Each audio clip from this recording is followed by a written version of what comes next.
இந்த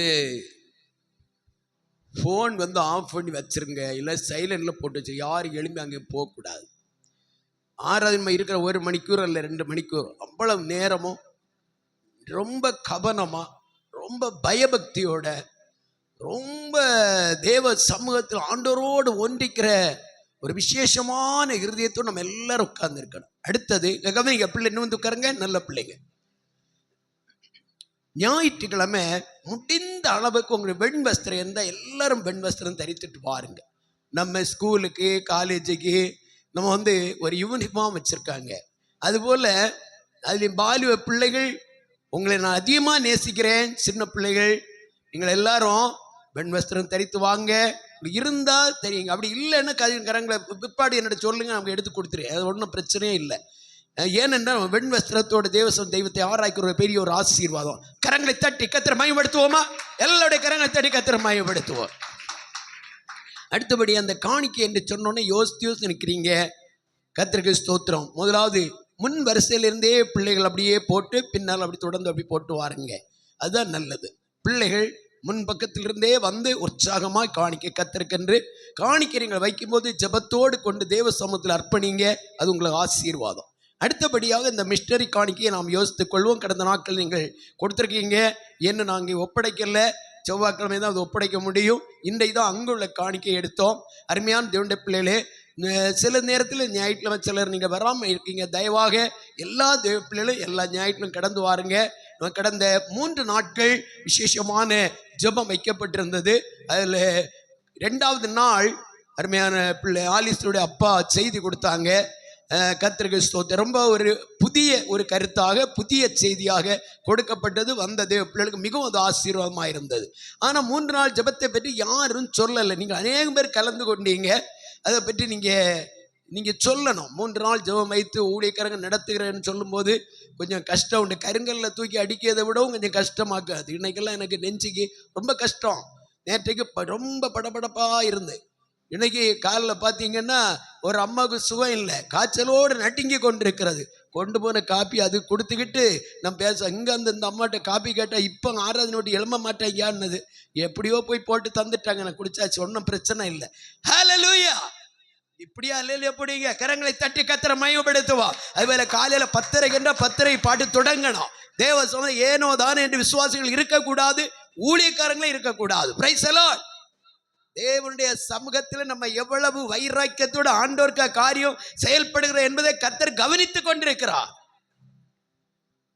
இந்த நாளில் தேவனுடைய வார்த்தையை நாம் தியானிக்க போகிறோம். சில நேரம் கொஞ்சம் நான் கண்டிப்பா சில நேரம் சொல்லும் போது உங்களுக்கு கொஞ்சம் கஷ்டம் போல் இருக்கும். இல்லை, உங்களுக்கு அது ஆசீர்வாதம். நெல்லிக்காய் முதல்ல எப்படி இருக்கும்? கசப்பா இருக்கும். அப்புறம் இனிப்பு மட்டுமா? எத்தனையோ விதமான தித்திப்பதை கொடுத்து உடம்புக்கு பெரிய விசேஷமான சக்தியை கொடுக்கிறது. அதுபோல உங்களை கண்டிச்சாலும் அடுத்த போய் இந்த ஆண்டவரே இந்த பிள்ளை இப்படி இருக்குதே, இந்த மக்கள் இந்த அருமையான சகோதரர் இப்படி இருக்கிறார்களே என்று ஆண்டவர் முறையிட்டு கொண்டே இருப்பா. அதுக்கு வேண்டிதான் ஜீவனை மறுபடியும் ஆண்டு தந்திருக்கிறது. அல்லையா? சொல்லுங்க. நீங்க எல்லாம் நல்லா இருக்கணும். நீங்க ஆசீர்வாதமா இருப்பதுதான் தேவனுடைய சித்தம். நீங்க ஆசீர்வதிக்கப்பட்டு இந்த உலகத்திலே நீங்கள் பிள்ளைகளையும் பிள்ளைகளுடைய பிள்ளைகளையும் பிள்ளைகளுடைய பிள்ளைகளையும் 4ஆம் தலைமுறை வரையில் நீங்க கண்டு சந்தோஷமா இருக்கலாம். கரங்களை தட்டி கத்திர மயப்படுத்துவோம். இப்பதான் கொஞ்சம் சந்தோஷம் வந்துருக்கு. பரவாயில்ல, கத்திரங்களை விசேஷமாக ஆசீர்வதிப்பாராக. தொடர்ந்து கர்த்தருடைய வார்த்தைக்குள்ளாக கடந்து போகிறோம். இன்றைக்கு நமக்கு அருமையான இதுவரை நாம் அறியாத செய்தி அல்ல, அறிந்த செய்திதான். என்றாலும் கர்த்தர் தாமே நம்மை ஆசீர்வதிக்கட்டும். இதோ ஆண்டவர் எப்போதுமே நம்மளை எதிர்பார்க்கிறது, அவரை நாம் எப்போ பிரியப்படுத்தணும். யாரை பிரியப்படுத்தணும்? சொல்லுங்க, யாரை பிரியப்படுத்தணும்? ஆண்டவரை பிரியப்படுத்தணும். ஆண்டவர் நம்ம பிரியப்படுத்த ஆரம்பிச்சுட்டா போதும் பாருங்க. ரொம்ப அன்புள்ளவர், ரொம்ப இரக்கம் உள்ளவர். அல்லேலூயா.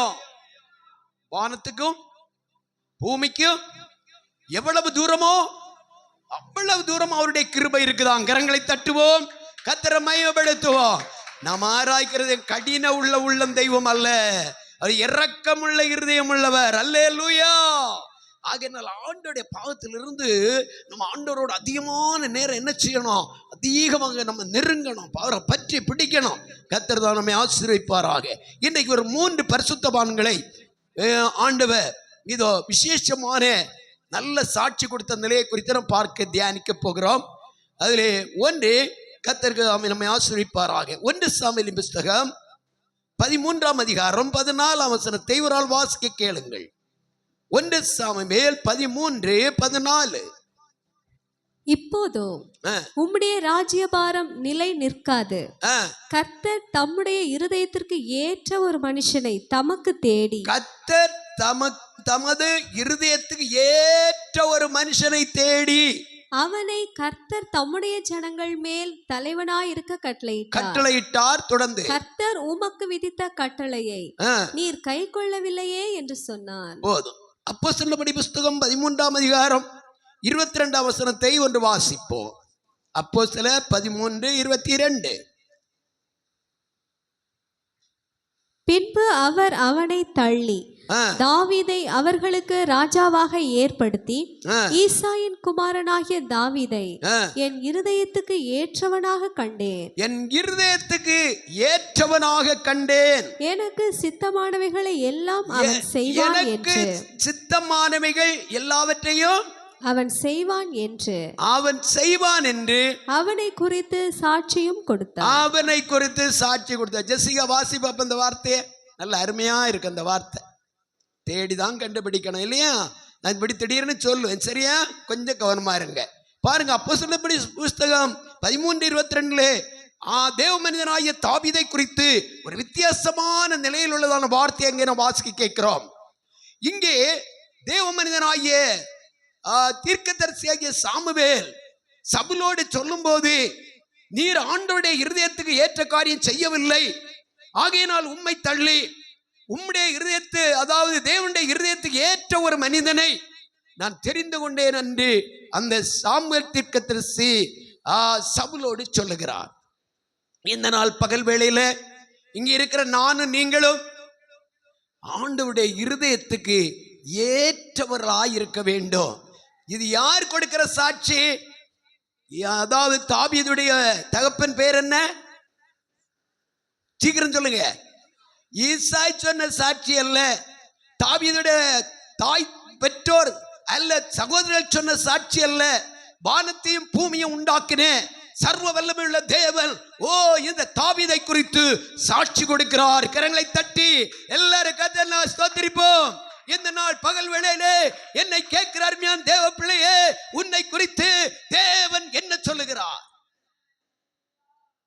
தேவன் சாட்சி கொடுக்கிறாரா? பிரசங்கியார் வெள்ளை வெள்ளையும் போட்டோன்னு நல்லவர் என்று நீங்க சாட்சி கொடுக்கலாம், அது மனுஷ சாட்சி, பிரயோஜனம் இல்லை. சர்வ வல்லமையுள்ள தேவன் என்னை கவனிக்கிறார், அவர் என்னை குறித்து என்ன சொல்லணும்? சாட்சி கொடுக்கணும்.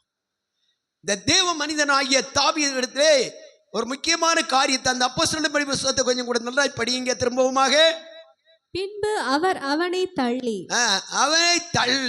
தாவீதை அவர்களுக்கு ராஜாவாக ஏற்படுத்தி, தாவீதை அவர்களுக்கு ராஜாவாக ஏற்படுத்தி, ஈசாயின் குமாரனாகிய தாவீதை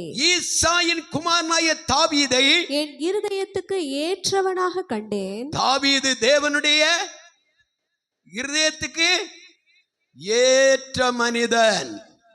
நம்முடைய நடை, உடை, பாவனை, நம்முடைய பேச்சு, செயல்பாடு எல்லாம் தேவனுக்கு எப்படி இருக்கணும்? ஏற்றதா இருக்கணும், பிரியமா இருக்க வேண்டும். அப்பொழுது மட்டுமே நம்முடைய வாழ்க்கை தேவனுக்கு முன்பாக ஆசீர்வதிக்கப்படும். நாம் மட்டுமல்லைங்க, நம்முடைய பின் சந்ததிகளும் ஆசீர்வதிக்கப்படும். கரங்களை தட்டுவோமா? கரங்களை தட்டி கர்த்தரை மகிமைப்படுத்துவோம். இந்த நாள் பகல் வேளையில எம்மா பிள்ளைங்களுங்க இப்படி இருக்காதுங்க, கர்றமெல்லாம் உற்சாகமா அடித்தாண்டு மகிமைப்படுத்தணும், சரியா? உங்க நன்மைக்கு தான் சொல்லுகிறது, நரக அக்கினிக்கு போகக்கூடாது. ஒரு சாட்சியை கேட்டீங்க, ஆவியான சபையில் எச்சரிக்கும் போது ஞானசனம் ஞானசனம் எடுத்தே ஆகணும், அபிஷேகம் வாங்கணும், ஆண்டோட வருகைக்காக தகுதியுள்ள பிள்ளைகளா மாறணும். பெரியவர்கள், வாலிபர்கள், சிறு பிள்ளைகள், நீங்கள் எல்லாருமே அதுக்குரிய தகுதி ஆக வேண்டும். நாம் பார்த்து வருகிறோம் வெளிப்படுத்துகிற விசேஷம், வரப்போகிற பயங்கர கோவாக்கிற நாள், அது யார் தப்ப முடியும்? அந்த கோபாக்கின் நாள் வரும் முன்பதாக அருமையான சகோதரா சகோதரி, என் ஆண்டவராய் இயேசுவுடைய இருதயத்துக்கு ஏற்ற பிள்ளைகளாய் நீங்கள் மாற வேண்டும் என்றால் அவருடைய கருத்துக்களை ஒப்பு கொடுங்கள். அது மட்டுமல்ல சொல்லப்பட்ட அப்போஸ்தலர் அந்த வசனம் திரும்ப வாசிங்க. பின்பு அவர் அவனை தள்ளி சவுலை தள்ளி தாவீதை அவர்களுக்கு ராஜாவாக ஏற்படுத்தி ஈசாயின் குமாரனாகிய தாவீதை என் இருதயத்துக்கு ஏற்றவனாக கண்டேன். எனக்கு சித்தமானவைகளை எல்லாம் அவன் செய்வான் என்று அவனை குறித்து சாட்சியும் கொடுத்தார். ரெண்டு காரியத்தை சொல்ல. ஒன்று, என் இருதயத்துக்கு தாவீது ஏற்றவன். இரண்டாவது, அங்கே சொல்லப்படுற தாவீதை குறித்து எனக்கு சித்தமானவைகள் எல்லாம் அவன் செய்வான். நம்ம எதிர்பார்ப்போம் எனக்கு சித்தமானது ஆண்டவர் செய்ய வேண்டும் என்று, அப்படித்தானே? அல்லேலூயா. நம்ம அவரவருடைய சித்தம், சில பிளான்கள் நாம் வைத்திருப்போம். அந்த காரியத்தை ஆண்டவனுக்கு செய்ய வேண்டும் நாம் எதிர்பார்க்கிறோம். ஆனால் தேவன் நம்மிடத்தில் ஒன்று எதிர்பார்க்கிறார். என் மகன் என் மகள் நான் விரும்புகிற காரியம் முதலாதவர்கள் செய்ய வேண்டும். கரங்களை தட்டி எல்லாரும் கர்த்தரை ஸ்தோத்திரம் பண்ணி மயப்படுத்துவோம். அப்ப தேவனுடைய சமூகத்திலே தேவன் எதிர்பார்க்கிற காரியத்தை நாம் செய்யக்கூடிய தகுதியுள்ள பாத்திரமாய் இருக்கிறோமா இல்லையா என்பதை கர்த்தர் கவனித்து பார்க்கிறார். சவுல் தேவன் போட்ட பிளானின்படி அவன் ஒன்றுமே செய்யவில்லை. சவுலுடைய திட்டத்தின்படி, யோசனையின்படி, அவனுடைய பிளான் படி அவன் காரியங்களை செய்து முடித்துவிட்டு எல்லாவற்றையும் நான் செய்து முடித்தேன் என்று சொல்லுகிறான். நம்முடைய வாழ்க்கை அப்படி அல்ல. தேவன் நம்முடைய எதை எதிர்பார்க்கிறாரோ அதை நாம் செய்து அவருடைய இருதயத்தை சந்தோஷப்படுத்த வேண்டும். அல்லையா? சொல்லுங்க. யாருடைய இருதயத்தை சந்தோஷப்படுத்தணும்? சொல்லுங்க. தேவனுடைய இருதயத்தை சந்தோஷப்படுத்துகிற பிள்ளைகளா நீங்கள் இருந்தால் அவர் இருக்கிற இடத்தில் நாமும் போய் உட்காரக்கூடிய மகிமையான நித்திய ஜீவனுக்குள் போகும் பாக்கியம் தேவன் நமக்கு தருவார். கரங்களை தட்டி எல்லாரும் கர்த்தரை ஸ்தோத்திரம் பண்ணி மகிமைப்படுத்துவோம். உம் சித்தம் இயேசுவே, நான் ஓர் மண் பாண்டமே, உத்தம ஜீவியாய் உயர்த்த வேண்டுமே, உத்தம ஜீவியாய் உயர்த்த வேண்டுமே, அழகையின் ஆஸ்தியோ உலகின் சம்பாத்தியமோ ஒரு நாளில் ஜோதியாய் ஒளிந்தே போய்விடும், அழகையின் ஆஸ்தியோ கரமடித்து ஆண்டவரை மகிமைப்படுத்தி பாடுவோம்.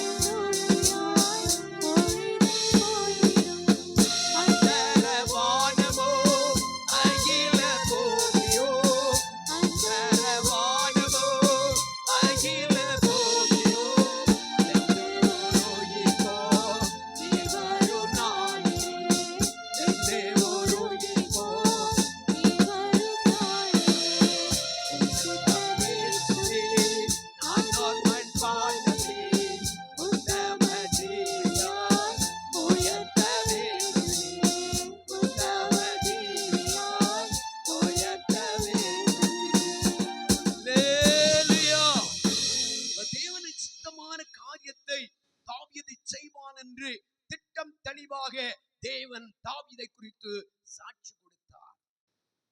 இன்னும் கர்த்தர் இந்த தாவீதை என்ன சொல்ற? என் இருதயத்துக்கு ஏற்ற மனுஷன். நம்ம எப்பவுமே நம்முடைய பெற்றோருக்கு அல்ல, பிள்ளைகளுக்கு அல்ல, மனைவிக்கு அல்ல, புருஷனுக்கு ஏற்றவர்களா நம்ம இருக்கலாம். அது இந்த உலகத்தோட நம்மை சிருஷ்டித்த தேவனுக்கு முன்பாக அவருடைய இருதயத்தை ஏற்ற பிள்ளைகளாக இருக்கிறோமா? ஒவ்வொரு நாளும் காலையில் நம்ம எழும்பினோடனே ஆண்டவர் வந்து கேட்போம், ஆண்டவரே நான் உமக்கு பிரியமா இருக்கிறேனா, உமக்கு நான் உகந்த பாத்திரமா இருக்கிறேனா? சாயங்காலம் ஆகும்போது கேளுங்க, ஆண்டவரே இந்த நாள் பகல் முழுவதும் இங்க கவனிங்கம்மா, எல்லாம் இங்க கவனிங்க, பகல் முழுவதும் என் பிள்ளைக்காக, என் புருஷனுக்காக, என் குடும்பத்துக்காக இந்த சரீரத்தில் எவ்வளோ உழைத்தேன், ஒரே களைப்பு, ஒரே கஷ்டம், நான் ஆண்டவருக்கு நான் என்ன செய்தேன்? அவருடைய இருதயத்தை சந்தோஷப்படுத்தக்கூடிய நிலையில் நான் எதை செய்தேன்? இல்ல வெறும் இந்த பூமிக்குரிய காரியத்தை மட்டும் பார்த்து நாடியில கை கொடுக்காங்கம்மா, எல்லாம் ஆண்டரை மையப்படுத்திட்டுங்கம்மா, எல்லாரும் உற்சாகமா இருக்கணும். ஆண்டவர் சமூகத்தில் தேவ ஆவியானவங்க உலாவிக் கொண்டே இருக்கிறார், தேவனுடைய தூதர் உலாவிக் கொண்டிருக்கிறார்கள். நாம் இந்த இடத்துல வந்த நோக்கு விருதாவாக அல்ல. அருமையான தேவனுடைய பிள்ளைகளே, உன் ஜீவகாலம் முழுவதும் இந்த சரீரத்துக்காக கஷ்டப்பட்டு உழைத்து வேதனைப்பட்டு நரக அக்கினிக்கு போகிறதை விட நீ உழைக்கிற நாட்கள்ல உன் ஆத்மாவை குறித்து நீ எச்சரிக்கையா இருக்க வேண்டும். இந்த ஆவி ஆத்மா சரீரத்தில் ஆத்மாவை பற்றிய ஒரு எச்சரிப்பை இந்த நாள் பகல் வேளை தேவனுடைய ஆவி நம்மோடு பேசுகிறார். இது ஏனோ தானோ என்று இருக்கிறது அல்ல. இன்றைக்கு உடைய வருகை இருந்தால் உடைய வருகையெல்லாம் போய் சேரணும். உடைய வருகையில நம்ம போய் சேரணும். என்னை தகுதிப்படுத்துங்க. பாரிய பிள்ளைகள் கேளுங்க, நீங்க படிக்கிறீங்க நல்லதுதான், உலக பிரகாரம் வேலை பார்க்குறீங்க நல்லதுதான். சகோதரிகளே சகோதரர்களே, உங்களுடைய சரீரத்தில் எடுத்த காரியத்தை எவ்வளோ கடும் முயற்சி பண்றீங்க. ஆனால் இந்த ஆத்மா பற்றி கவலை உண்டோ? நம்ம ஜீவன் ஒருவேளை எடுப்படலாம், அல்லது தேவனுடைய வருகை இருக்கலாம். இன்றைக்கு நாம் அப்படி இருந்தால் நம்ம எங்கே போவோம்? கடந்த நாள் ஒரு வீட்டுக்கு கடந்து போனேன். அங்கே போகும்போது அந்த சகோதரர் சொல்கிற என்னுடைய மனைவி 1 மணிக்கு சாப்பிட்டு கொண்டு அப்படியே படுத்திருந்தாள். கொஞ்ச நாள் அவளுக்கு பயங்கர ரொம்ப பலகீனம்தான். ஆனால் இந்த ஜீவன் போற நேரத்தில் எந்த ஒரு பிரச்சனையும் இல்லை. 1:10 கரெக்டா ஜீவன் கடந்து போனது. கை கால் அடிக்கவோ இல்லை சத்தம் போடவோ ஒன்றுமே இல்லை ஐயா. முகமே பிரகாசித்து கொண்டிருந்தது. ஏன்? ஒரு ரட்சிக்கப்பட்ட ஆத்துமா. இன்றைக்கு மகிமையில் இன்றைக்கு இளைப்பாரி கொண்டிருக்கிறார்கள். கடந்த வாரத்தில் இந்த மரணம் நடந்தது. இந்த நாள் பகல் என்னை கேட்கிற தேவ பிள்ளையே, பரிசுத்தவான்களுடைய மரணம் கர்த்தருடைய பார்வையில் சொல்லுங்க அருமையானது. இந்த பூமி நமக்கு சொந்தம் இல்லைங்க. இந்த உலகம் நமக்கு சொந்தம் இல்லை. எத்தனை அழகுள்ளவங்களா இருந்தாலும், ஐஸ்வர்யம் உள்ளவங்களா இருந்தாலும், அறிவு உள்ளவங்களா இருந்தாலும், எதுவா நமக்கு இருந்தாலும் எல்லாம் அழிந்து போகும். எல்லாம் நம்ம கைவிட்டு விடும். ஒரு நாள் அவருடைய ராஜ்யம் போய் சேரணும்னா ஆண்டவராய் இயேசுடைய இருதயத்துக்கு ஏற்றவர்களாக ஒரு தாவீதை போல நாம் வாழ வேண்டும். தாவீதை குறித்து கர்த்தர் சொல்லுகிறார், இருதயத்துக்கு ஏற்றவைகளை அவன் செய்வான். தேவன் அதை எதிர்பார்த்த ஒரு முக்கியமான காரியத்தை தாவீது செய்தார். என்ன செய்தார்? 1 நாளாம் புஸ்தகம் 20ஆம் அதிகாரம் 14, 15, 16 வசனங்களை வாசிக்க கேட்போம். 1 நாளாகமும் 20ஆம் அதிகாரம் அப்படியே 14, 15, 16 வசனங்களை வாசிக்க கேட்போம்.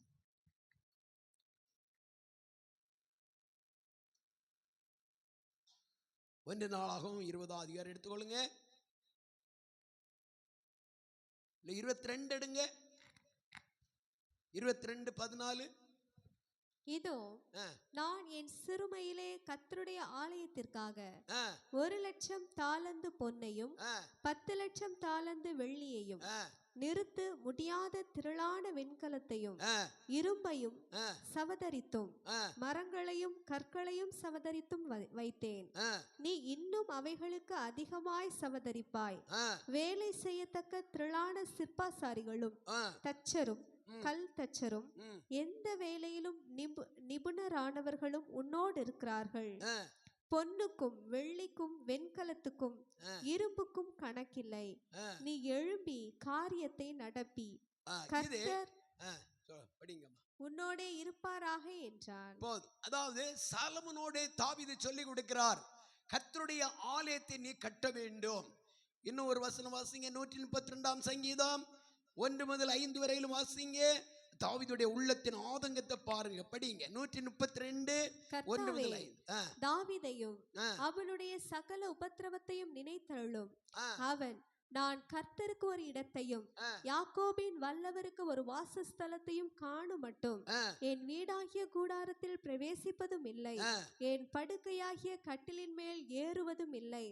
என் கண்களுக்கு நித்திரையையும் என் இமைகளுக்கு உறக்கத்தையும் வர விடுவதும் இல்லை என்று கர்த்தருக்கு ஆணையிட்டு யாக்கோபின் வல்லவருக்கு பொருத்தனை பண்ணினான். அல்லேலூயா. இது தாவீதுடைய பொருத்தனை. தாவீதுடைய இருதயத்தில் எப்போதும் தேவனுடைய ஆலயத்தை கட்ட வேண்டும், தேவனை பிரியப்படுத்த வேண்டும், அவர் எதிர்பார்க்கிற காரியத்தை என்னுடைய வாழ்க்கை நான் செய்து நிறைவேற்ற வேண்டும் என்று முன்னணியில வந்து அதற்காக ஏராளம் பொன்னுகளையும் வெள்ளிகளையும் மரங்களையும் கல்லுகளையும் எல்லாவற்றையும் சேகரித்தார். ஆனால் கர்த்தர் சொன்னார், நீ இந்த ஆலயத்தை கட்ட வேண்டாம், உன்னுடைய மகனை கொண்டு நான் இதோ கட்டுவிக்க பண்ணுவேன் என்று சொன்னார். ஆகையினால இவருக்கு சொல்லி கொடுக்கிறேன்ப்பா, எல்லாம் நான் சேகரித்து ஆலயத்துக்காக வைத்துட்டேன், நீ உன் கையினால் ஆலயத்தை நீ கட்ட வேண்டும். நல்ல அல்லேலூயா சொல்லுங்க, நல்ல அல்லேலூயா சொல்லுங்க. இது எதை காட்டுகிறது? நாம் கர்த்தருடைய ஊழியத்தின் காரியத்தில் முன்னாடி நாம் கடந்து வந்து நம்முடைய பிள்ளைகளுக்கு அந்த தரிசனத்தை சொல்லிக் கொடுக்க வேண்டும். அந்த பாதையிலே, ஊழியத்தின் பாதைக்குள்ளே பிள்ளைகளை வழிநடத்த வேண்டும். அருமையான தேவனுடைய பிள்ளைகளே, அதனாலே மேன்மைகளையும் நன்மைகளையும் நான் சுதந்திரிக்க முடியும். ஒரு விசேஷமான உற்சாகமான இருதயம், கர்த்தருடைய இருதயத்தை நிறைவேற்றுகிற சந்தோஷப்படுத்துகிற இருதயம், தேவனை சித்தமான காரியத்தை செய்யக்கூடிய இருதயம் தேவ மனிதனாய் தாவீதுக்குள்ள இருந்தபடினாலே தாவீதுடைய பின் சந்ததிகளை கர்த்தர் ஆசீர்வதித்து உயர்த்தினார். கரங்களை தட்டி எல்லாரும் கர்த்தரை ஸ்தோத்திரம் பண்ணி மகிமைப்படுத்துவோம். நம்முடைய வாழ்க்கையிலே தேவனுக்கு அடுத்த காரியத்துக்காக என்னை பாருங்க, 3 நாள் ஜெபம் வைக்கிறோம். ஆவியானவர் என்னுடைய எச்சரிக்கிறார், நீ வை என்று. நான் உடனே சரி என்று ஒத்துக்கொண்டு அந்த ஜெபத்தை ஒழுங்குபடுத்துகிறோம். நம்ம வீட்டில் இன்னும் ஒரு திருமண காரியமோ அல்ல முக்கியமான பங்கனா இருந்தா போக முடியுமா? கட்டாயம் போகணும். நம்ம போகாம யார் போவது? உள்ளத்தில் ஒரு பெரிய ஒரு உந்துதல் உருவாகிறது.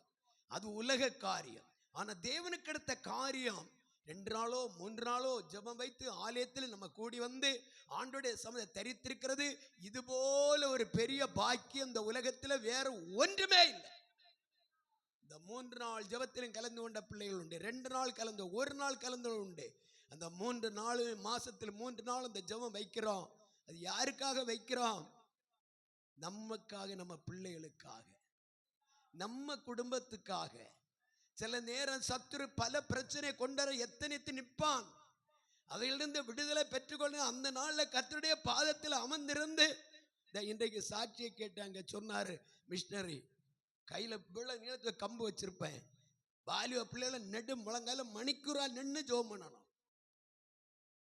இங்கேயும் நமக்கு அப்படியெல்லாம் ஒரு காலங்களில் இருந்தது. இன்றைக்கு ஒரு வார்த்தை சொன்னாலே அப்படி தொட்டாளி போல குலைஞ்சு போவாங்க. பாஸ் இப்படி சொல்லிட்டாரு. எதுக்கு சொல்றாங்க? உங்களுடைய நன்மைக்காக. அல்லேலூயா. கர்த்தருடைய இருதயத்துக்கு ஏற்றவர்களாய் நீங்கள் மாற வேண்டும்.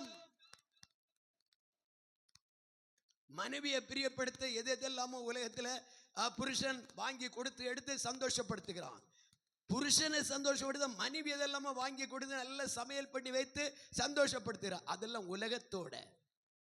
இன்றைக்கு சந்தோஷத்தை காணல, நாளைக்கு சந்தோஷம் காண முடியாது. அதே கையினால தான் அடிபட வேண்டியது இருக்கிறது. அப்படித்தானே?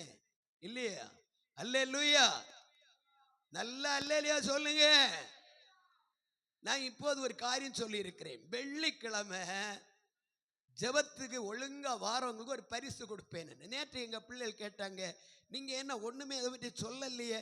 அது கரெக்டு தான், தக்க நேரம் பரிசு வர வேண்டிய நேரத்தில் வரும்.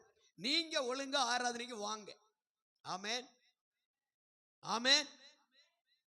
என்னுடைய இருதயத்தை என்ன, வெள்ளிக்கிழமை சத்ருவை உடைத்தறிந்து ஜெபித்து வீடுகளில் ஒரு அற்புதத்தை காண வேண்டும். சகோதரர்களே, நீங்க சும்மா அந்த நாள வீட்டில் இருந்து விட்டால் கண்டிப்பா தேவசனந்து உட்கார்ந்து கண்ணீர் வடியுங்க. எல்லா ஜெப வீட்லையும் மணிக்கூர் சங்கிலி ஜெபம் நடந்து கொண்டிருக்கிறது. நம்ம ஜெப வீட்டில் அப்படிப்பட்ட நிலை இல்லையே என்று நான் ஆதங்கப்பட்டு வேதனைப்பட்டு கொண்டிருக்கிறேன். அந்த குறிக்கப்பட்ட நாளில் ஜெபத்தை ஒழுங்காக்கினாலும் அதை பற்றி நம்முடைய எண்ணம். அந்த பாருங்க, தாவீதுடைய இருதயம் என்ன சொல்லுகிற வாசிங்க. சங்கீதம் 69:9. சங்கீதம் 69:9. ஹல்லேலூயா, ஹல்லேலூயா. உம்முடைய வீட்டை குறித்து, உம்முடைய வீட்டை குறித்து உண்டான பக்தி வைராக்கியம் என்னை பட்சித்தது என்று சொல்லுகிறார் தாவீது. அருமையான தேவனுடைய பிள்ளைகளே, தேவனுடைய வீட்டை குறித்த ஒரு பக்தி, தேவனுடைய வீட்டை குறித்த ஒரு விசேஷமான ஒரு உந்துதல். ஆலயத்துக்கு போனோம், கொஞ்ச நேரம் போய் ஜெபிக்கணும். வேலைக்கு போற இந்த வழியை போகும்போது ஓடி வந்து இதில் உட்காந்து ஜெபிக்கலாம். பிள்ளைகளை விட்டுட்டு வரும்போது நான் ஆலயத்தை போய் கொஞ்சம் ஜெபம் பண்ணிட்டு போறேன் ஓடி வந்துருந்து ஜெபிக்கலாம். அதுக்கெல்லாம் ஊழியக்காரங்களை தேட வேண்டாம். நம்முடைய வாழ்க்கையில் ஆலயங்கள் அப்படிதான் ஜெபங்கள் நடந்து கொண்டு இருக்கிறது. நான் இன்றைக்கு ரொம்ப மனசு கஷ்டம், உடம்பு கஷ்டம், நான் தேவ சொந்த போறேன், ஆண்டவர் சொந்த போய் இருந்து ஜெபிக்கிறேன். தாவீது சொல்லுறா, உம்முடைய வீட்டை குறித்ததான காரியம். மறுபடியும் வாசிங்க. உம்முடைய வீட்டை குறித்து உண்டான பக்தி வைராக்கியம் என்னை பட்சித்து விட்டது. அந்த அளவுக்கு ஒரு வைராக்கியம் தாவீதுக்குள்ள. அந்த இருதயம் கர்த்தர் கண்டார். தாவீதுடைய உள்ளத்திலே அவ்விதமான ஒரு வைராக்கியமுள்ள இருதயம், தேவனுக்கு அடுத்த காரியங்களை இருக்கக்கூடிய அந்த ஆழமான ஒரு அன்பின் இருதயம், ஒரு பக்தியின் இருதயம் கர்த்தர் கண்டார். ஒரு நாள் கர்த்தருடைய உடன்படிக்கை பெட்டியை சுமந்து வரும்போது அதற்கு முன்பதாக தேவ மனிதனாகிய தாவீது நடனமாடி கர்த்தரை ஆராதிக்க ஆரம்பித்தார். இதை அவருடைய மனைவி பார்த்தவள் கிண்டல் பண்ணனா, இவர் ஒரு ராஜாவா, இவர் இந்த பெரிய சமஸ்த இஸ்ரவேலுடைய தலைவரா, இவருக்கு இதெல்லாம் வேணுமா என்று கிண்டல் பண்ணி ஒரு விதமாக தாவீதை வேதனைப்படுத்தினாள். அது ஆண்டவர் பார்த்தார், அவளை மலடியாக மாற்றி போட்டார். அல்லேலூயா, அல்லேலூயா. சும்மா ஊழியர்களுக்கு வேற வேலை இல்லை. அவருக்கு என்ன வேலை? அவர் 3 நாள் கூட்டம், 2 நாள் கூட்டம், அப்ப கூட்டம், இப்ப ஜபம். எனக்கு நான் என்ன பற்றி அவருக்கு தெரியுமா? நான் என்ன பாடுபடுறேன். இந்த சரீரத்துக்கு படுகிற பாடல் அந்த சரீரம் பூமியோடு போய்விடும். ஆண்டோடைய பார்த்த நீ உன் பிள்ளைகளுக்கு கண்ணீர் வடிக்கிறாயா? உன் வாழ்க்கையில ஆவிக்கிற ஜீவியத்திலே ஆண்டோடைய இருதயத்தை பிரியப்படுத்தக்கூடிய காரியம் செய்கிறாயா? நல்லா படிக்கணும், நல்லா உத்தியோகம் பார்க்கணும், பணம் சம்பாதிக்கணும், கடன் தீர்க்கணும், எல்லாம் தேவை. அல்லேலூயா, அல்லேலூயா. ஏன் கரங்களை அடித்தாண்டு மயப்படுத்துங்க, கரங்களை தட்டி கத்துற மயப்படுத்துங்க. ஒரு எலும்பினுடைய நரம்ப எள்ளு போல பிடிச்சாண்ட வச்சுக்கிட்டாருன்னா அவன் போடான் சத்தம், ஆண்டவரே நான் சுளுக்கிட்டு என்ன விட்டுரு.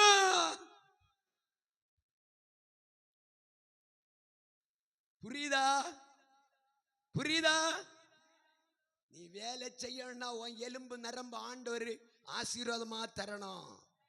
யாக்கோபு நரம்ப பிடிச்சு வச்சுக்கிட்டார் ஆண்டவர். அல்லேலூயா, அல்லேலூயா. எலும்ப நரம்ப ஆண்டவர் தொட்டு பிடிச்சு உன்னை நடக்க விடாம ஆக்க கூடாது. தெய்வம் உன் கை கால் நரம்பு எலும்பெல்லாம் இதுவரை ஆசீர்வாதத்தை தந்தது அவருக்கு கிருபை. கரங்களை தட்டி எல்லாரும் கர்த்தரை ஸ்தோத்திரம் பண்ணுவா. உன்னுடைய பலத்தினாலும் கழிவினாலும் ஒன்றுமே இல்லை. தெய்வம் தந்த மனைவிக்கா நீ ஆண்டவருக்கு நன்றி சொல்லு. தேவன் தந்த புருஷனுக்கா நன்றி சொல்லு. வீட்டுக்கா நன்றி சொல்லு. உன் தொழிலுக்கா நன்றி சொல்லு. உன் பிள்ளைகளுக்கா நன்றி சொல்லு. தாவீதுடைய இருதயம் தேவனுக்கு உகந்ததாயிருந்தது. இந்த முஸ்லீம்களை பாருங்க, அவன் 5 நேரம் தொழுகை பண்ணுவான். எந்த சுடுகாட்டில இருந்தாலும் தரையில முட்டி போட்டு தலையிலே ஒரு முட்டாங்க போட்டு அந்த மஸ்காவுக்கு நேராக அல்ல அந்த அவனுடைய பள்ளிக்கு நேராக அப்படியே அல்லாவேன்னு கூப்பிடுவான். அல்லான்னா கடவுள். என்னது சொல்லுங்க ஐயா? அல்லான்னா அல்லான்னா கடவுள். நம்ம மத்தியானம் சாப்பிட போற நேரம் கொஞ்ச நேரம் போய் ஜெபம் பண்ணுவோம் ஐயா. அவன் அது செய்கிறான். 5 நேரம் சரி அவன் அல்லாவை கூப்பிடலாம். நம்ம பிள்ளைகள் எவ்வளவு நேரம் ஜெபிக்கிறாங்க? காலையில் எழுப்பி ஜெபிக்க சொன்னாலே என்ன கஷ்டம். முஸ்லிம் பிள்ளைகளை பாருங்க, காலைல 6 மணிக்கு வாங்க திருவாங்கூட்டில் வரிசையா ஆணும் பெண்ணும் கையில் ஒரு பெரிய புக்கையும் தூக்கி வச்சுக்கிட்டு ஒரு குல்லாவும் கையில் வச்சுக்கிட்டு வெள்ளையும் போட்டுட்டு அது அப்படி போயிட்டே இருக்கு வரிசையா. எங்க போறீங்கம்மா பிள்ளை பையன் மாதிரி? எங்க போறீங்க? ஓத போறோம், அல்லாஹ்வை கும்பிட போறோம். நம்ம பிள்ளைகள் காலையில் எழும்பி ஆலயத்துக்கு வருதா இல்ல வீட்டுலதான் எழும்பி ஜெபிக்குதா? எப்படி நம்முடைய தேவனுடைய இருதயத்தை நம்ம பிள்ளைகள் சந்தோஷப்படுத்துகிறார்கள்?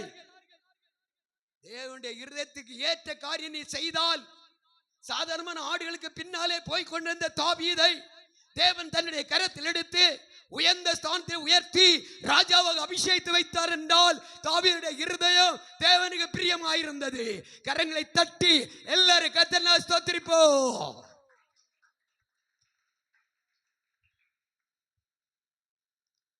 எவ்வளவு அழகான பாட்டெல்லாம் பாடுறோம். பாடுற பாட்டெல்லாம் ரொம்ப அருமையா இருக்கு. ஆனா ஜெபத்துல வரும்போது எப்படி ஜெபிக்கணும் நமக்கு தெரியாம போய்விடு. சரி, பரவாயில்ல. முதலாவது தேவன் சாட்சி கொடுத்த ஒரு மனிதன் தாவீது. ஏன் ஆண்டவர் அப்படி சாட்சி கொடுத்தார்? தேவனுடைய இருதயத்துக்கு ஏற்றவைகளை செய்கிற மனுஷன். நாம் தேவனுக்கு ஏற்ற காரியங்களை செய்கிறோமா, இல்ல நம்முடைய சுயத்திலே ஓடுகிறோமா? நம்முடைய புருஷனை அல்ல பிள்ளைகளை நம்முடைய உலகத்துக்குரிய காரியத்தை மட்டும் பிரியப்படுத்தி நீ ஓடினால் தேவன் உண்மையில சந்தோஷமா இருக்க முடியுமா? உன் மேல தேவன் ஒரு தரிசனம் வைத்திருக்கிறார். தேவன் ஒரு அழைப்பு தந்திருக்கிறார். அதை நீ நிறைவேற்ற வேண்டும். நம்முடைய சுயத்தின்படி நாம் ஓட தேவன் விரும்பவில்லை. எதற்காக தேவன் நம்மை அழைத்தார்? எதற்காக தேவன் நம்மை தெரிந்து கொண்டார்? முதலாவது சவுலை தேவன் தெரிந்து கொண்டார், ராஜாவாக அபிஷேகித்தார். அவன் தேவ சித்தம் செய்யவில்லை. அந்த வசனம் வாசித்து பாருங்க. சாமுவேலுக்கு அந்த 1 சாமுவேல் 13:14 வாசிங்க. அங்கே சாமுவேல் சொல்லுகிறார், வாசிங்க சவுலிடத்தில் 13:14. இப்போதோ உம்முடைய ராஜ்யபாரம் நிலை நிற்காது. கர்த்தர் தம்முடைய இருதயத்திற்கு ஏற்ற ஒரு மனுஷனை, கர்த்தர் தம்முடைய இருதயத்துக்கு ஏற்ற மனுஷனை தமக்கு தேடி அவனை கர்த்தர் தம்முடைய ஜனங்கள் மேல் தலைவனாய் இருக்க தம்முடைய ஜனங்களுடைய தலைவனாய் இருக்கும்படி கட்டளையிட்டார். அருமையான தேவனுடைய பிள்ளைகளே, சவுலை தேவன் தெரிந்து கொண்ட தேவ சித்தம் செய்வதற்காக இங்க வந்திருக்கிற சகோதரர்களே, சகோதரிகளே, பிள்ளைகளே, உங்களை இந்த அனுபவத்தில் கொண்டு வந்தது ஆண்டவருடைய இருதயத்தின் எண்ணங்களை நிறைவேற்றும்படியாக, அவருடைய சித்தத்தை செய்யும்படியாக. நம்முடைய மனசும் மாம்சம் விரும்பினது போல ஓடிக்கொண்டிருக்க அல்ல. தேவன் நம்முடைய எதை எதிர்பார்க்கிறாரோ அதை நாம் செய்து ஆக வேண்டும். நாம் செய்யாவிட்டால் ஒரு நாள் தேவன் நம்முடைய கணக்கு கேட்பார். வருகிற வருமானம், நாம் உழைக்கிற உழைப்பு, நம்முடைய ஆயுசின் காலம், என்னெல்லாம் நம்ம செய்கிறோமோ எல்லாம் கணக்கில் அப்படியே வரும். நான் உனக்கு நல்ல வீட்டை தந்தேன், நல்ல புருஷனை தந்தேன், நல்ல மனைவியை தந்தேன், நல்ல பிள்ளைங்களை தந்தேன், உன்னை நான் எவ்வளவோ ஆச்சரியமா நடத்தினேன். ஏன் இருதயத்தை ஏற்ற செய்தாயா? என் இருதயத்தை ஏற்றபடி ஊழியத்தை செய்தாயா? இருதயத்தை ஏற்றபடி நான் விரும்பின காரியம் நிறைவேற்றினியா என்று ஊழியக்காரனத்தை கேட்பார். விசுவாசியை நம்ம ஒவ்வொரு இடத்திலும் கேட்பார். அல்லேலூயா சொல்லுவோமா? அல்லேலூயா சொல்லுவோமா? தப்பவே முடியாது. அவர் உண்மையுள்ள உக்கிரானக்காரர். அவருடைய சித்தம் நச்சு. இங்க இருக்கிறார் இந்த தம்பி, இவருடைய தகப்பன ரட்சிப்புள்ள வரல. ஆனா கத்திருந்த மகன் ஆண்டவருக்கு என்று தெரிந்தெடுத்து இன்றைக்கு வட இந்தியா தேசத்தில் கொண்டு ஊழியத்தில் வைத்திருக்கிறார் என்றால், ஒரு தடவை இவர் அடித்து இவரை குற்றுயிராய் போட்டுவிட்டு போய்விட்டார்கள். உடம்பெல்லாம் பயங்கர காயம், உள்ளான காயம், எளிமை நடக்க முடியாது.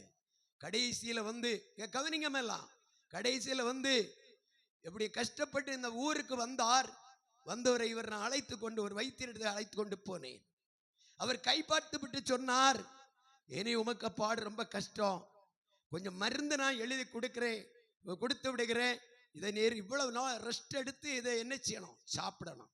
சாப்பிட்றா? அவர் சாப்பிடல. ஏன்னா அவருக்கு தெரியும், இந்த சரீரத்தில் எத்தனை நரம்பு உடைஞ்சாலும், எந்த பலவீனம் வியாதி காயம் வந்தாலும், நான் ஆண்டவருடைய பிள்ளை, ஆண்டவருடைய ஊழியத்தை செய்கிற மகன், அவர் பார்த்துக்கிடுவார். ஆனாலும் சரியத்துக்கு பார்க்கணும். அது சாப்பிட்டாருன்னு தெரியாது, சிரிக்கிறார். பரவாயில்லை, எந்த நாள் பகல் என்ன கேட்கிற தேவ பிள்ளையே, அந்த இடத்துல இவ்வளவு தூரம் அடியும் உதையும் வாங்கி பகிராக்கியமா ஆண்டவருக்காக நிற்கிறார் என்றால் சாதாரணமான காரியம் இல்லை. நம்ம வீட்டில் துணி மாத்திரம் புருஷன் வருவான், கம்பம் தூக்கிட்டு, கூட்டத்துக்கு போற அங்க என்னத்தை கண்ட,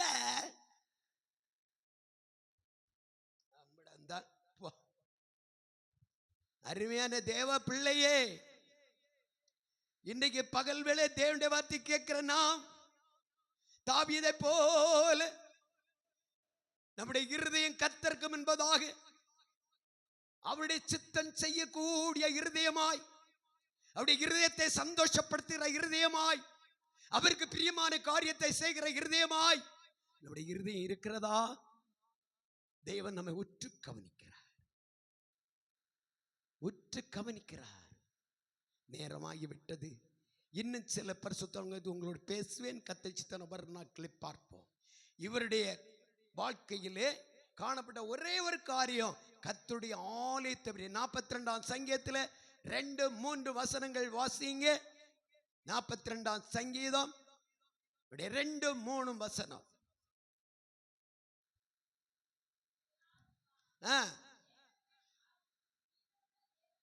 ஜீவனுள்ள தேவன் மேலேயே தாகமாயிருக்கிறது. நான் எப்பொழுது தேவனுடைய சன்னதியில் வந்து நிற்பேன் எங்கே என்று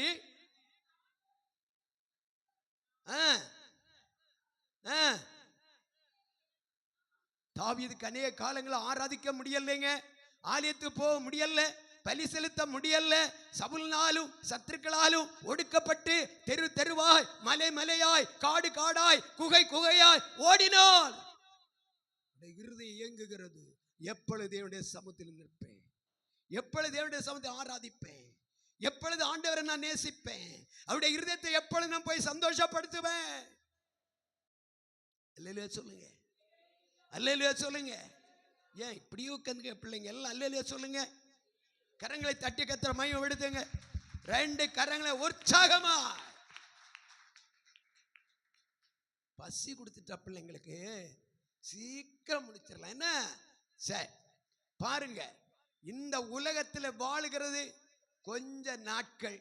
அவ்வளவு நாட்களும் இயேசப்பாவுடைய இருதயத்தை சந்தோஷப்படுத்தி கொண்டே இருக்கணும். ஒவ்வொரு நாள் காலையில் எழும்பின உடனே நாம் போய் அவரோடு கூட பேசணும், அவரோடு கூட உறவு பண்ணணும். ஏசப்பா நான் வந்திருக்கேன், எனக்கு ஒன்று உதவி செய்யுங்க, எனக்கு இப்போ தலையில் வலி, இப்போ இதோ எனக்கு கை கால்களை கஷ்டம், உடம்புல விளையினோம், நீங்கள் என்ன தொடுங்க.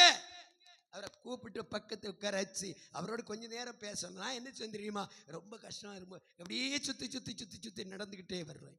எங்கள் டாக்டர் சொன்னார் நீங்கள் நல்லா நடக்கணும்னு. ஆனால் வெளியே போய் நடக்க முடியாது, 2 காலையும் இழுத்து வச்சுக்கிடும். அதனால் இங்கே உள்ளுக்கே அப்படி கொஞ்சம் சுற்றுவேன், கொஞ்சம் உட்காருவேன், ஜோம் பண்ணுவேன், ஸ்தோத்திரம் பண்ணுவேன், போயிட்டே இருப்பேன். ஆண்டவர் எவ்வளவோ பலன் தந்துட்டு இருக்கேன். நேற்று சாயங்காலம் இந்த இதை பார்த்தா படக்கு படக்கு படக்கு படக்கு படக்கு படக்கு இந்த மாதிரி தெரியும், டைப் ரைட்டிங் அடிக்க பார்த்துருக்கலாம், டக்கு படக்கு படக்கு படக்கு அதை போல் அடிக்குது. நான் சொன்னேன் நீ என்னவோ அடி, நாளைக்கு எனக்கு ஆராதனை நடத்தணும், ஆண்டவர் பார்த்துக்கிடுவார். அல்லேலூயா, நல்ல அல்லேலூயா சொல்லுங்க. என்ன வந்தாலும் கர்த்தர் பார்த்துக்கொள்ள, அவருடைய கத்துவப்போ நேரம் ஆயிப்போச்சு. இந்த நாள் பகல் வேளையில ஒரே ஒரு காரியத்தை அங்க பார்க்கிறோம். என்ன? தாவீதுக்கு தேவனுடைய ஆலயத்தின் மேல தாகம், கர்த்தருடைய காரியங்கள் மேல் ஒரு தாகம். ஆண்டவரே என்று அந்த ஒரு தாகம் எனக்கு உங்களுக்கு வரட்டும். நாமும் நம்முடைய சந்ததி உயர்த்தப்படுவோம், ஆசீர்வதிக்கப்படுவோம். தேவனுடைய இருதயத்தை சந்தோஷப்படுத்தி அவரை திருப்தி பண்ணி அவரை பிரியப்படுத்துவோம், ஆசீர்வாதத்தை சுதந்தரிப்போம். அப்படியே நாம் எழும்புவோம். கர்த்தர் நம்மை ஆசீர்வதிப்பாராக. ஹல்லேலூயா, ஹல்லேலூயா, ஹல்லேலூயா, ஹல்லேலூயா, ஹல்லேலூயா, ஹல்லேலூயா. ஓ கர்த்தர் நல்லவர், நல்லவர், நல்லவர், நல்லவர். எல்லாரும் அப்படி எழும்புவோம். தேவாதி தேவன் இந்த மகிமையான இந்த நல்ல வேளையிலே நம்முடைய மத்தியிலே அவர் உலாவிக் கொண்டிருக்கிறார். தாவீதுடைய இருதயம் கர்த்தருக்கு பிரியமாயிருந்தது, அவருக்கு ஏற்றதாயிருந்தது. நம்முடைய இருதயம் மனுஷனுக்கு அல்ல, தேவனுக்கு ஏற்றதா இருக்கிறதா? என் இருதயத்துக்கு ஏற்றவைகளை என் தாசனாகிய தாவீது செய்வார். இயேசுவின் ரத்தம் செய்ய. எல்லாருடைய கண்களை மூடி 2 நிமிஷம் நாமே தேவனுடைய கரத்தில் ஒப்பு கொடுத்து, வாலிப பிள்ளைகளே, பெரியவர்களே, முதியோர்களே, ஆண்டவரே, என் தகப்பனே, உமக்கு பிரியமானதை நான் செய்கிறேனா? உம்முடைய இருதயத்தை நான் சந்தோஷப்படுத்துகிறேனா? உம்முடைய சித்தம் தானா நான் செய்து கொண்டிருக்கிறேன், இல்லை என்னுடைய சுயத்தின் பாதையை நான் ஓடிக்கொண்டிருக்கிறேனா? என்னும கரத்தில் என்ன அர்ப்பணிக்கிறேன் ஆண்டவரே, என்னும கருத்தை ஒப்பு கொடுக்கிறேன் ஆண்டவரே. என்னை பரிசுத்தப்படுத்துங்க, என்னை பரிசுத்தப்படுத்துங்க. இன்றைக்கு கூட வருகை இருந்தால் உம்முடைய ராஜ்யம் நான் வந்து சேரணும். நான் எப்போதும் உமக்கு பிரியமானதை செய்ய. அவர் கேட்கிறா, ஆண்டவரே உமக்கு பிரியமானதை செய்ய எனக்கு கற்றுத்தாரு, எனக்கு சொல்லித்தாரும் என்று கேட்கிறார். அவருக்கு பிரியமானதை செய்வோம், வாழ்க்கையில் ஆசீர்வாதத்தை காண்போம். கர்த்தர் சீக்கிரமாய் வரப்போகிறார். இன்றைக்கே கர்த்தருடைய வருகை இருந்தால் பூமிக்கு அடுத்த எல்லாம் அழிந்து போகும், எல்லாம் நம்மை கைவிடும். அவருடைய வருகை சந்திக்க பரிசுத்தமாகிய ஆயத்தை நம்மள இருக்க வேண்டும். தேவனுடைய வசனத்தை கை கொண்டு தாவீதை போல அவருடைய இருதயத்துக்கு ஏற்ற காரியங்களை செய்யக்கூடிய பிள்ளைகளாக இருந்தால் அவருடைய வருகையை நாம் சந்திக்க முடியும். நம்மை அர்ப்பணிப்போம், நம்மை ஒப்பு கொடுப்போம். யார் யார் ஞானஸ்நானம் எடுக்கவில்லையோ, யார் யார் அபிஷேகம் வாங்கவில்லையோ, அவருடைய கர்த்தரை அர்ப்பணித்து அவருடைய உன்னதமான ஊழியத்தில் நாம் செயல்படுவோம். ஆண்டவருக்காக எதையாவது ஒன்று நாம் செய்து நிறைவேற்றுவோம். வெறும் மாம்சத்துக்காக மட்டும் உழைக்காதே, உன்னுடைய ஆத்மாவை குறித்து ஒரு எச்சரிக்கை தேவ ஆவியானவர் தருகிறார். கர்த்தர் மீது கணக்கு கேட்க போகிறார். அவர் உண்மையுள்ள உக்கிரானக்காரர். அப்படி கருத்தில் அர்ப்பணிப்போம். ஹல்லேலூயா, ஹல்லேலூயா, ஹல்லேலூயா, ஹல்லேலூயா, ஹல்லேலூயா.